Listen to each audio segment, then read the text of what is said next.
Welcome to Argentine Asado. My name is Jason and I am going to be sharing with you on this channel everything about the Argentine grilling experience. For the last 2 decades, I have lived in Argentina and I've been cooking for nearly all my life. And I want to share with you the real Argentine experience as to grilling, what it is like to really get involved with the fire, flames, and food. We're going to be sharing with you all of the ingredients, the tips, how to cook, and most importantly, how to have a true Argentine experience. Go check us out.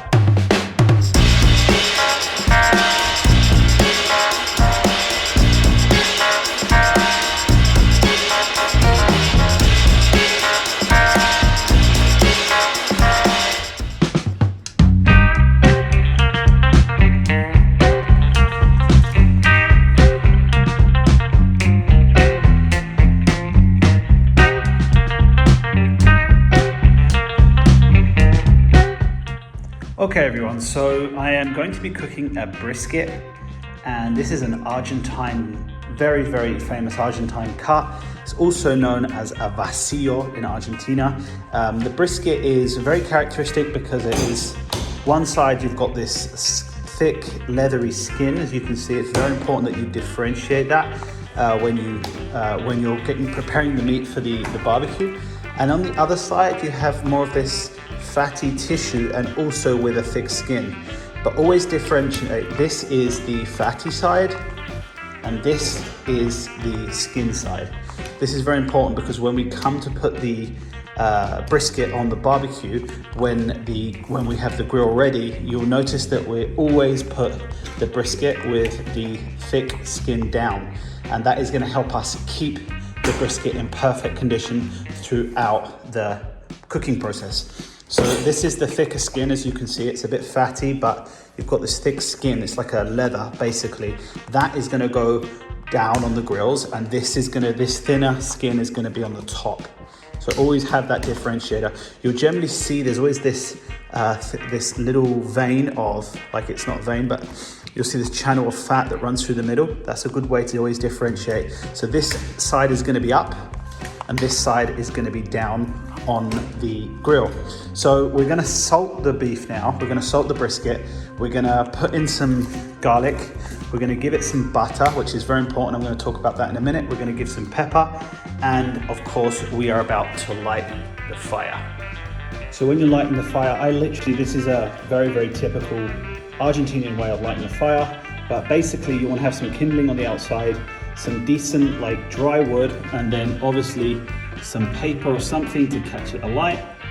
And the most important thing about starting a fire isn't always exactly how many flames you put in and how quick you get started, but the most important thing is to lay all of the kindling in the right position. This is absolutely key. And as you see, I've put all the kindling in such a way that I'm now going to start lighting the small amount of paper I've put underneath. It actually isn't a ton, and we will be ready to roll. I've got my other logs here ready, as you can see. And obviously the most important part to any fire is putting the kindling in the right way. In an old Argentinian story, they say a very good barbecue, a good asado starts with a good fire. So make sure that you have substantial heat, and most importantly, you have a good amount of logs that you are ready to burn. And as you can see down here, I've got my extra logs that I'm going to be putting on the fire. This is in Argentina called piquillín. Piquillín is like a hardwood, but the good thing about the piquillín is that it gives off a lot of, it's like an aromatic hardwood, but it gives off a good amount of heat over a good amount of time, and not actually that too much flame. So when the coals are ready, they will drop through under here, and then we will put them under the grill in a specific way for the brisket.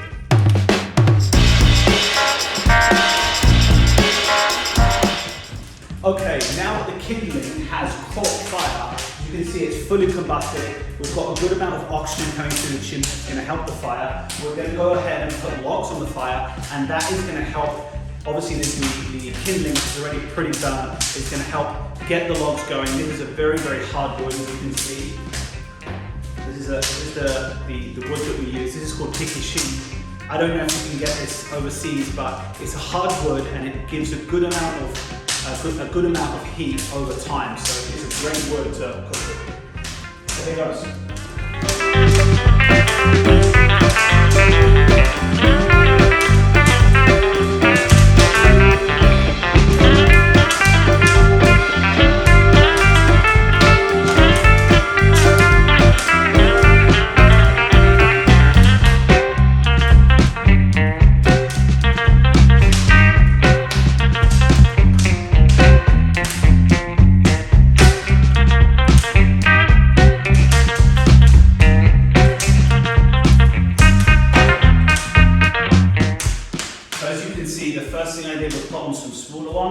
And then as the fire gets hotter and we start to get more and more coals, we'll start to put on the bigger ones, which are around 2.5 to 3 inches thick.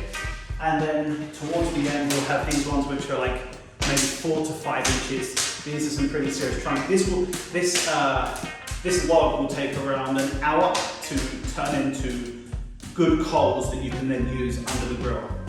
The special thing about an Argentine Asado isn't just the meat or the vegetables or the experience and everyone here, but it all starts with a very good fire. You have to have a good fire. If you don't have a good fire, you can't expect the meat to cook well, you can't expect the vegetables to cook well, and most importantly, it heats up the environment, especially from the cold weather.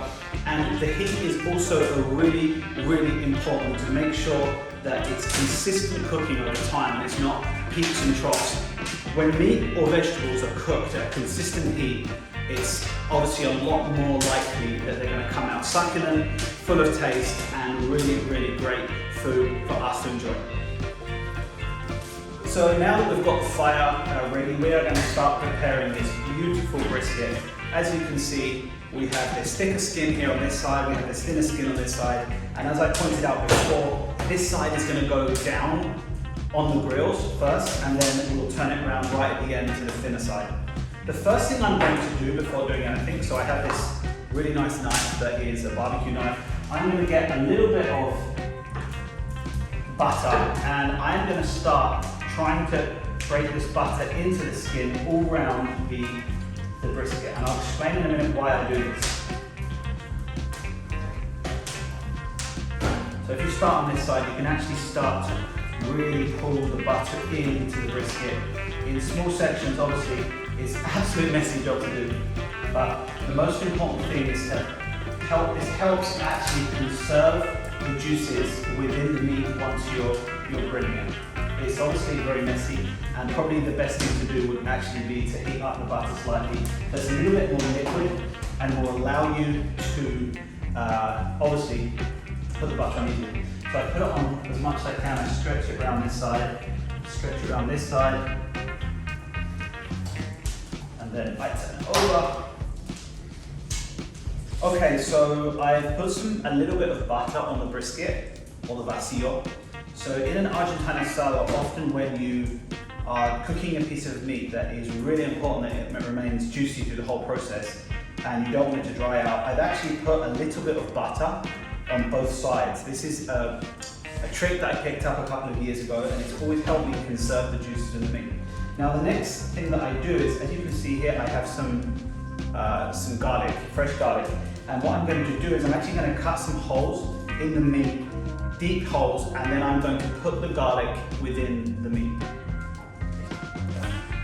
So now I've already created a little hole, a little inlet in the flank of the Vacio, of the brisket, and I'm going to take a quarter of a garlic, or a fresh garlic. I'm actually going to poke it into that hole and put my finger right in and poke it right deep down. This is going to give it an immense flavour throughout the whole cooking process, because the garlic is going to heat up, and when the garlic heats up, it's going to let off all of its taste and all of its aroma into the meat.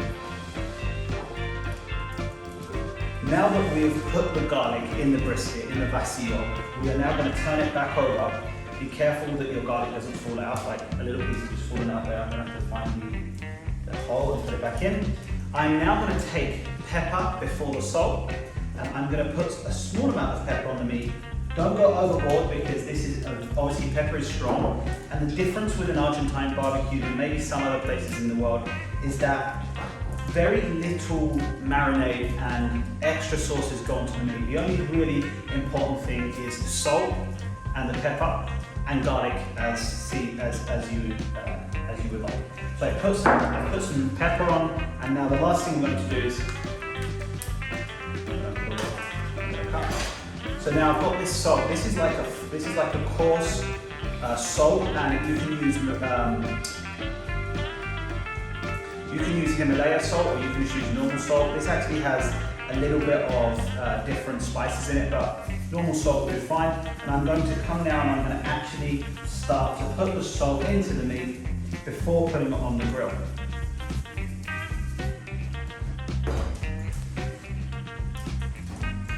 The reason I put the pepper on before putting the salt is that salt is very absorbent. So if you put the pepper on before, it's going to give it a little bit more time for it to absorb in to the meat. And then I'm going to roll this up, and I'm going to wait till I have my coals ready to put it on the grill.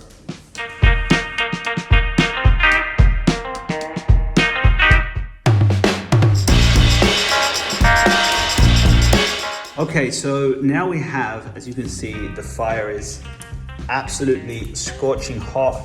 There's a lot of coals underneath, and what I've done is I've waited till the coals drop below, and then I've put them here under the grill. Now, the important thing that you must always remember is if you've got the flames there and you've got your coal under the grill, make sure to keep the meat a little bit separate. If not, it's going to burn over the top because of the heat of the flames. And as you can see, the coals are dropping down there, and we will pass them slowly over to the grill until the grill's heated up. And really, to measure the heat, this is, this is obviously personal preference, but I like to be able to hold my hand over it for around 10 seconds, and that is what I would consider a good heat, and that is a good heat for us to cook at. When we come to put on the brisket, we're going to create a circle of coals. Now, this is a very age-old trick in Argentina, and this is really the magic for getting this cooking heat right. And what we're going to do is we're going to create a circle of coals, and we're going to put the brisket or the Vacio down on the coals.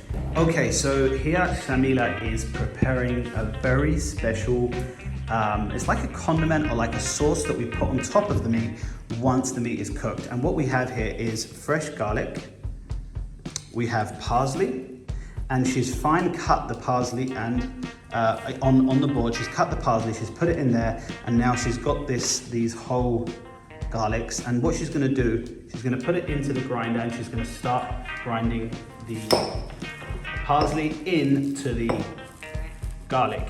And what she'll do in a minute is she'll put some oil on top of it and make sure that it is sunflower oil or seed oil, because that is going to be able to absorb all of the taste and the aroma of the parsley and of the garlic. So now that we have heated up the grill, what I'm going to do is I'm going to separate these coals into a fine circle, okay? And try to make sure the circle matches the size of your brisket or your Vacio. This is absolutely key to keep your asado, keep the heat of your asado consistent. Now, why do we do a circle? Well, basically the heat will come over the top and it will cook in concentric circles towards the middle of the meat and not burn the middle where actually it's the most thinnest. So if you're going to do the brisket on the barbecue, make sure the thick layer of skin is like a thin layer of leather, that white layer of leather down, and obviously the thinner layer of skin upwards. One of the key differences to the way we cook here in Argentina is we create these really nice sauces that we put on the meat after it is cooked, not while it's cooking. So this is parsley and oil and a little bit of salt and pepper and fresh garlic. We will put that on the meat once the meat is cooked. So now we're going to unwrap the brisket, and we're going to put it down here on the flames, and it's going to be the thick leather down. Remember that it's always the thick leather down, and we're going to sit it here in this circle of coals that we've created, and we're going to keep the heat as consistent as possible. So here we go. So I'm going to take the brisket. Again, we're going to look at the two sides to make sure, again, we're going to put this side down and this side is going to stay up.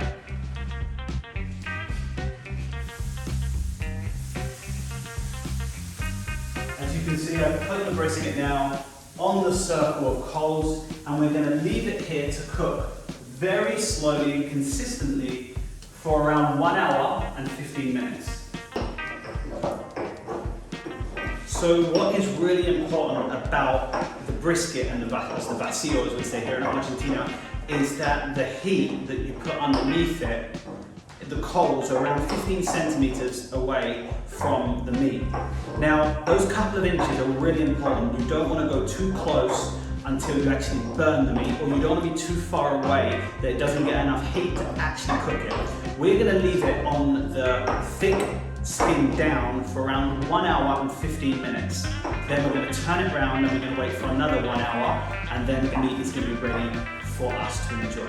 Now, the last thing I'm going to say before we wait until this is cooked is one of the most important things about a barbecue, and I can't stress this enough, and I share it with everybody that asks me about Argentine cooking and grilling, is the importance of having consistent heat and good quality coals. It's very important that the fire that you have on the left or the right hand side of where you're cooking, or wherever you're having it, is that you keep it hot and consistent all the way through the process. So you're going to have a fire going for around 4 to 5 hours, or however long your cooking process is.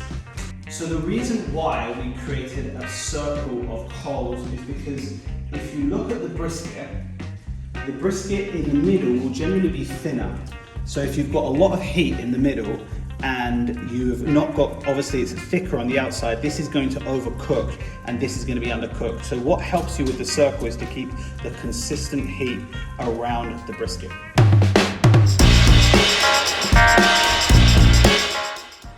So what we're going to do for vegetables with our beautiful brisket that is over there is we are going to cook this Kabocha in Spanish, which is like a green pumpkin.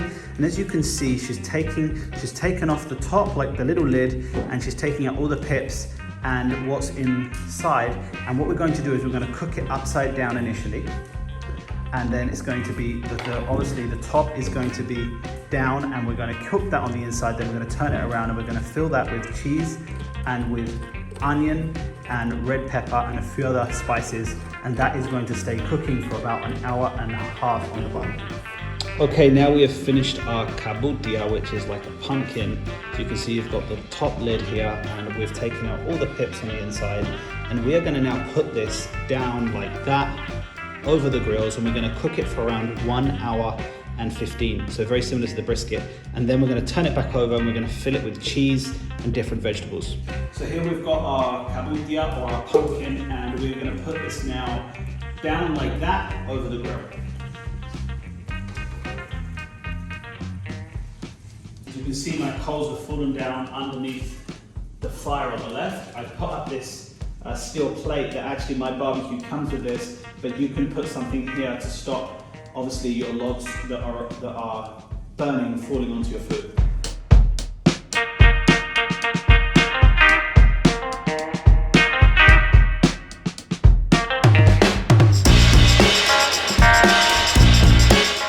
Okay, so 1 hour and 15 later, you're going to see that under the brisket, the first layer of fat, which is actually like a bit like a skin, is golden. And you're going to see here in the thinner part of the brisket, or the Vacio, that you see the juice coming through. And after 1 hour and 15, you're good to turn it over. The most important thing about this is that when you turn it over, make sure to do it fast so you don't burn too much the thinner edges or break the lining, which is actually holding all of and absorbing all of the moisture. And the last thing is when you've turned it over, you can repeat the sequence with the coals underneath, and keep it as a circle so the heat is concentric and coming into the center of the meat. Okay, now we're gonna get the pumpkin, we're gonna turn it around, and we're gonna fill it with vegetables that we've got over here. So you see we've got blue cheese, we've got some diced onion, and a little bit of green pepper. And we're gonna put that all inside of the pumpkin. So the first thing I'm gonna do, without disturbing the skin, I'm gonna get the pumpkin and turn it over, which hasn't been very successful, as you can see. And now I've turned it over, I'm going to fill that with the vegetables.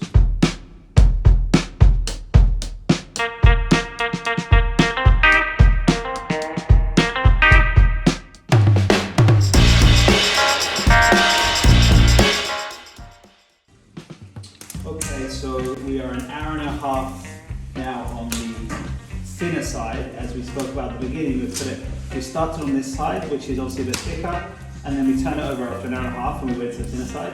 So now we're going to take it off and we are going to see how this is.